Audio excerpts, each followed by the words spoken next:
Assalamualaikum warahmatullahi wabarakatuh. Baik, di sini kami dari kelompok 7 akan membahas tentang metode penerjemah yang berkaitan dengan penekanan pada bahasa sumber dan penekanan pada bahasa target.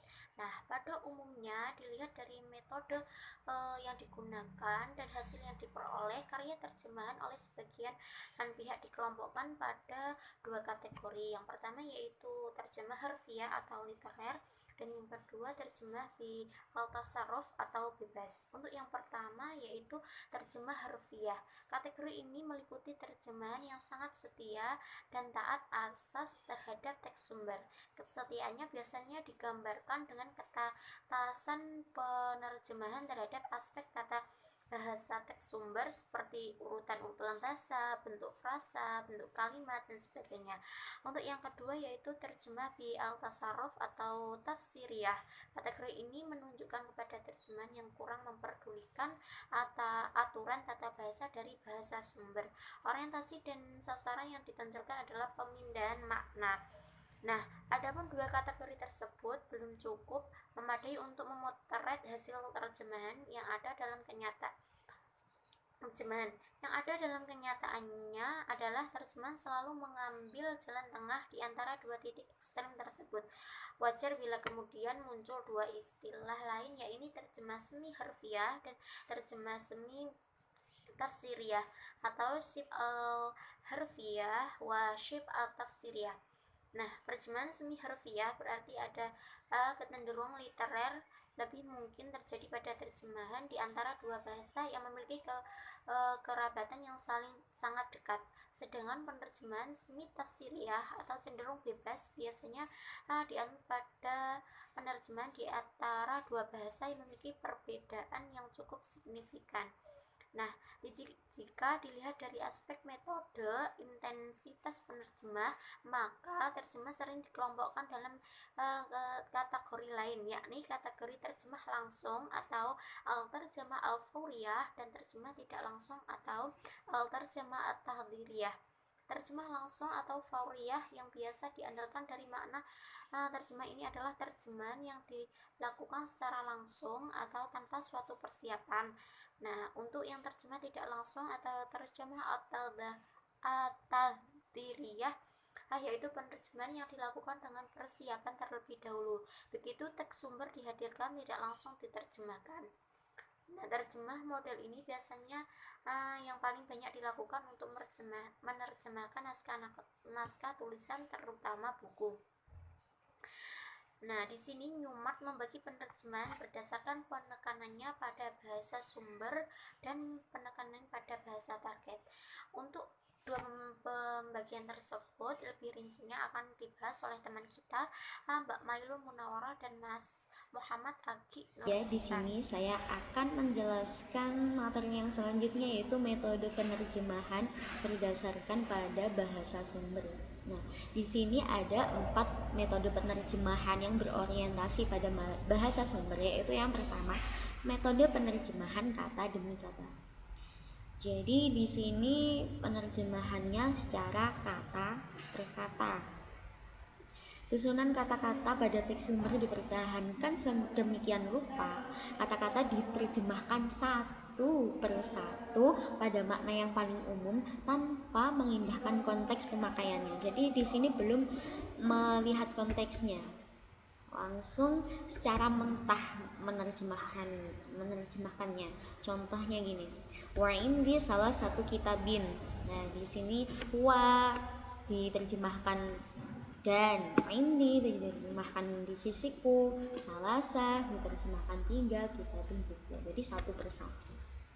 Kemudian yang kedua yaitu penerjemahan literal atau secara harfiah, secara bahasa. Penerjemahan harfiah dilakukan dengan mengalihkan konstruksi gramatikal bahasa sumber ke dalam konstruksi gramatikal bahasa target yang memiliki padanan paling dekat.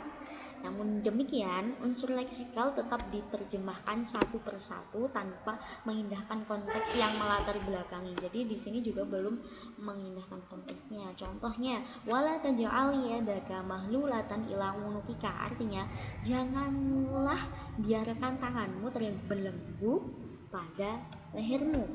Buat tangan terbelenggu pada leher berarti kikir, maka arti secara harfiah adalah jangan kikir.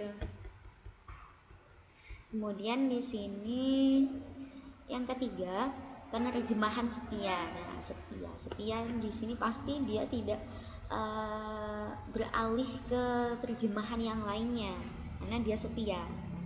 Metode ini berupaya sesetia mungkin mengalihkan makna kontekstual bahasa sumber meskipun melanggar gramatikal bahasa target. Dalam penerjemahan setia ini, kosakata kebudayaan ditransfer dan urutan gramatikal dalam terjemahan dipertahankan sedemikian rupa. Dengan kata lain, metode ini berupaya untuk setia atau faithful cara bahasa Inggrisnya sepenuhnya kepada maksud dan realisasi teks bahasa sumber penulisnya. Contoh, wa kathirur rumadi, yang artinya dia laki-laki dermawan karena banyak abunya. Di sini dia masih mempertahankan makna kathirur rumat, yaitu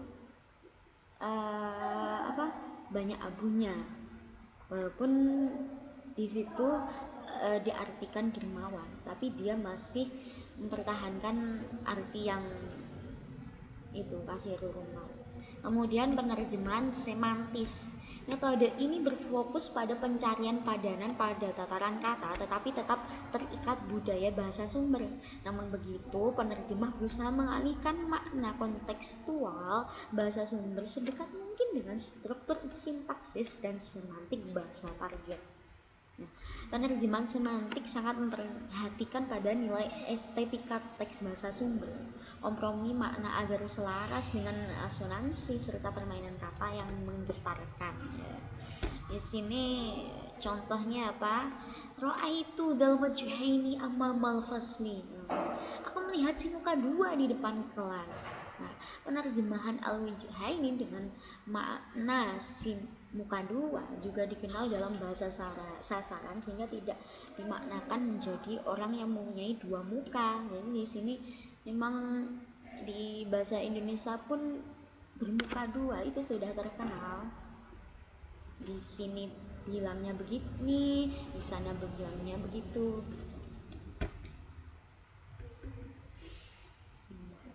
Terima kasih.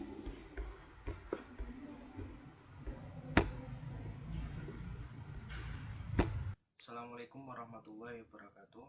Sebelumnya perkenalkan, nama saya Muhammad Agih Nurisan dan di sini saya akan meneruskan penjelasan yaitu metode penerjemahan